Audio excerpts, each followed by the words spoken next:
छोटी सी 1 मिनट में बता देता हूँ। हमेशा हम सीएम साहब को जरा गांधी जी से ताबीर करते हैं, क्योंकि मेरी नानी कहा करते थे जब गांधी जी को गोली मारी गई तो मुसलमानों के घरों में रोमराट तक खाना नहीं पका था, क्योंकि गांधी जी बड़े सेकुलर थे। किताबों में आप पढ़े हैं ना, और गांधी जी इस्लामिक कल्चर से बहुत अच्छा वाकिफ थे।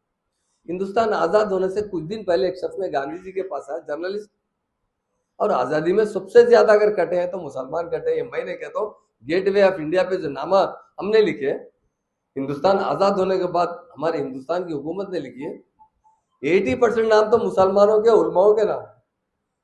तो उनसे गांधी जी से सवाल किया, गांधी जी मौलाना अबुल कलाम साहब की बहुत इज्जत करते थे,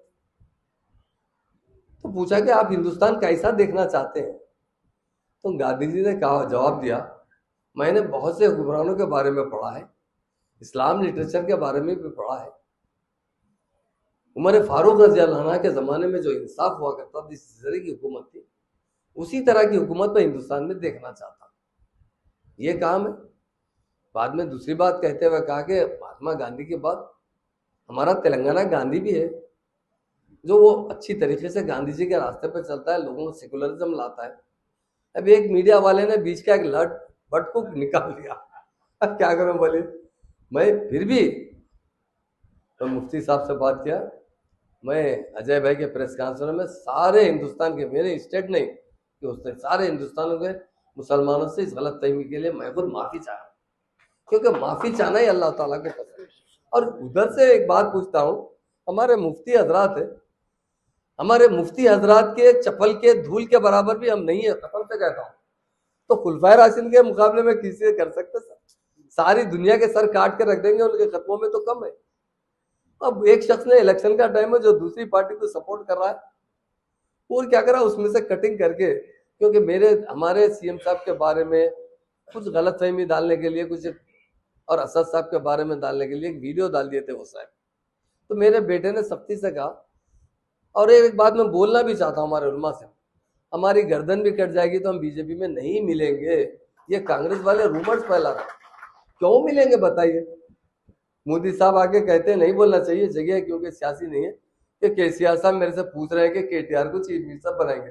अरे विजय साहब के वैसे लोग आ रहे तो बना देते, एमएलए तारीफ करे तो बना देते, पीएम से तारीफ लेना है क्या? बोली उन्हें एक बोलते रहते सीएम साहब के पीछे, वो मेरी बात को कट करके क्या कर दिए, वो तेलंगाना के महात्मा गांधी, महात्मा केसीआर साहब भी महात्मा गांधी की तरह उस ख्यालात से चलते हैं, और हम कई बार बोल चुके हैं।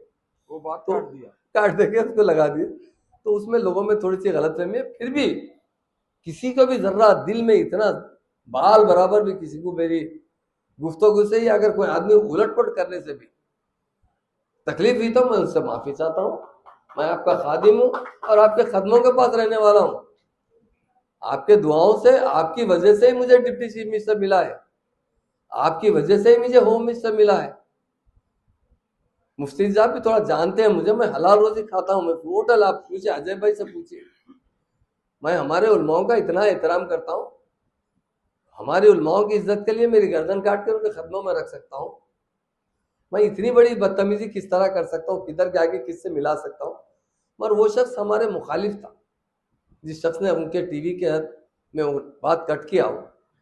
अब उसके बाद से हमारे लोग तो जो है थोड़ा सा जल्दी चले जाते हैं, जल्दी जल्दी, तो लोगों में, तो मैं इसलिए, मैं पहले जब खम्बम में आया, चूंकि हैदराबाद में नहीं था, मुफ्ती साहब से रास्ते में बात किया, तो अपना मुफ्ती साहब, हमारे उलमाओं के सामने, हमारे मुफ्तियों के सामने हम अपना सर भी कलम करके रख सकते हैं। ये तो खुलफाए राशिदीन तो बहुत बहुत बड़ी बात है। इनका क्या, उनके बारे में कभी केसीआर साहब को सोच सकते हैं उनके बारे में मिला में? ये नाउज बिल्ला, ये हम पे वो बीच का टुकड़ा कट कर दिया गया, कट करते क्या हुआ, उधर की दवा इधर मिल गई। तो अजय भाई के ऑफिस में मैं भी माफी चाह लिया हूँ, और फिर और एक बार भी, क्योंकि यहाँ के मुफ्ती हजरात है, मैं माफी चाहता हूँ। इंशाल्लाह बहुत अच्छा रहेगा। अजय भाई के साथ में